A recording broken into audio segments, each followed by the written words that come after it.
ओम साई राम। आप सुन रहे हैं साई फरिश्ते कविता की वाणी। हर रात अपने साथ एक नई सीख और एक नया संकेत लेकर आती है। आज बाबा आपको किस बात का एहसास कराना चाहते हैं, चलिए जानते हैं। सबसे पहले तो मैं तुम्हें एक छोटी सी सीख देना चाहता हूँ कि तुम्हारे पास जितने भी आवश्यक दस्तावेज हैं, जैसे Aadhaar card, PAN card, marksheet, bank से जुड़े कागज़, बीमा के कागज़, फ़ोटो, तुम्हारा जन्म प्रमाण पत्र, ज़मीन जायदाद के कागज़ या कोई भी ज़रूरी दस्तावेज, उन सब की ना एक अच्छी सी फाइल बनाकर उन्हें सुरक्षित रख लो। मैं देखता हूँ कि तुम किसी चीज़ को संभाल कर रख तो देते हो, लेकिन कुछ समय के बाद भूल जाते हो कि उसे कहाँ रखा था, और फिर जब अचानक उसकी ज़रूरत पड़ती है तो तुम पूरा घर उलट पुलट कर देते हो। छोटी सी बात भी तुम्हारे मन में चिंता पैदा कर देती है। मैं नहीं चाहता कि तुम ऐसी परेशानियों में अपना समय और अपनी शांति खो। याद रखना मेरे बच्चे, व्यवस्था भी एक अच्छी आदत है और अच्छी आदत तुम्हारे भविष्य को सुंदर बनाती है। जो व्यक्ति अपने जीवन को व्यवस्थित रखता है उसके मन में अधिक शांति आती है। इसलिए आज या कल नहीं, बल्कि ये काम तुम बहुत जल्द पूरा कर लेना। इसे मेरी आज्ञा समझकर करना। मैं जानता हूँ कि तुम्हारा विश्वास मुझ पर बहुत गहरा है। तुम दुनिया से अपनी बातें छिपा सकते हो, लेकिन मुझसे नहीं छिपाते। तुम्हारे मन में जो भी चलता है, तुम्हारी आंखों में जो भी सपने होते हैं, तुम्हारे दिल में जो भी दर्द होता है, वो तुम मुझसे कह ही देते हो। कई बार तुम मुझसे कहते हो कि बाबा मेरा ये काम जल्दी कर दीजिए। कभी कहते हो कि बाबा आज मेरी मदद कर दीजिए। तो कभी तुम किसी अपने के लिए प्रार्थना करते हो, तो कभी अपने आंसुओं के साथ अपनी इच्छा मुझे सौंप देते हो। मेरे बच्चे, तुम्हें शायद ये लगता होगा कि मैं देर कर रहा हूँ, लेकिन मैं ना कभी देर नहीं करता। मैं केवल सही समय का इंतज़ार करता हूँ, क्योंकि मैं तुम्हारी आज की खुशी नहीं, तुम्हारे पूरे जीवन की खुशियाँ का ध्यान रखता हूँ। आज जब तुम ये संदेश सुन रहे हो तो मैं तुम्हें देख रहा हूँ। तुम्हारी हर धड़कन से मैं परिचित हूँ। तुम्हारे चेहरे की मुस्कान भी देख रहा हूँ और तुम्हारी आंखों की नमी भी। तुम मेरे सामने ही हो। मैं कभी भी तुमसे दूर नहीं होता। दूरी केवल तुम्हारे मन का भ्रम है।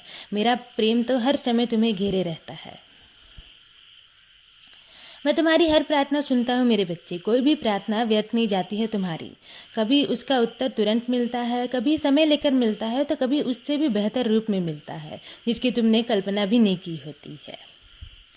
तुमने अपने जीवन में कई बार ये अनुभव किया है कि जिस बात के लिए तुम बेचैन थे, जब वही चीज़ मेरे समय पर मिली तो तुम्हारी खुशी कई गुना बढ़ गई। इतना ही नहीं, मैंने तुम्हें तुम्हारी मांग से भी अधिक दिया। इसलिए जब भी तुम्हें लगे ना कि देरी हो रही है तो घबराना मत। समझ लेना कि मैं तुम्हारे लिए सबसे सुंदर पल तैयार कर रहा हूँ।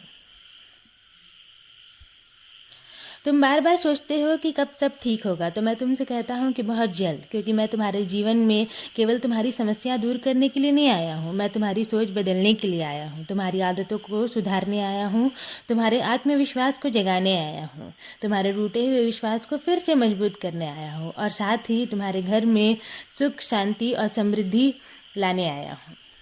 मैं तुम्हारे जीवन की हर अधूरी कहानी को पूरी करूँगा।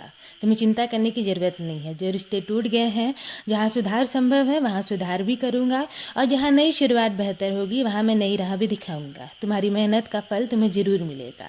तुम्हारे आंसुओं का मूल्य भी मिलेगा और तुम्हारे धैर्य का सम्मान भी होगा।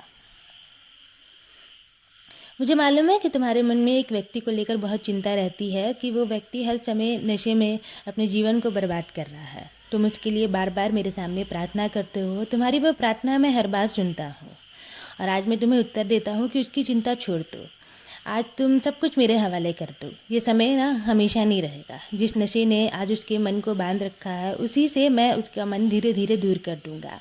एक दिन ऐसा समय आएगा जब वही व्यक्ति नशे की ओर देखने के बजाय उसके मन में भक्ति का प्रकाश जागेगा। तुम्हारा काम ना उसे डांटना नहीं है, बल्कि उसके लिए प्रेम और विश्वास से प्रार्थना करना है। जब भी उसका चेहरा तुम्हारी आंखों के सामने आए, बस तुम एक बार मेरा नाम जाप कर लेना और ओम साई राम कहना कि बाबा इसे सही मार्ग पर ले जाइए। तुम्हारा ये छोटा सा जाप भी व्यर्थ नहीं जाएगा। मैं उस पर ही कार्य कर रहा हूँ। जिस प्रकार मैं धीरे धीरे बदल रहा हूँ, उसी प्रकार मैं उसे भी बदल दूंगा। इसलिए तुम बस श्रद्धा सबरी बनाए रखो। आज की रात तुम अपनी सारी चिंताएं, सारा डर, सारा प्रश्न, अपने मन का हर बोझ मेरे चरणों में रख दो। जो बातें तुम्हारे बस में नहीं हैं, उन्हें अपने कंधों पर मत उठाओ, उन्हें मुझे सौंप दो। याद रखना, हमारे बीच जो विश्वास की डोर है, उसे संसार की कोई भी शक्ति नहीं तोड़ सकती। लोग बदल सकते हैं, परिस्थितियाँ बदल सकती हैं, समय बदल सकता है, लेकिन मेरा प्रेम, मेरा आशीर्वाद कभी भी नहीं बदलेगा, और मैं हर पल तुम्हारे साथ ही रहूँगा। अब अपने दिल को हल्का करो। मेरी कृपा सदैव तुम पर और तुम्हारे पूरे परिवार पर ऐसी ही बनी रहेगी।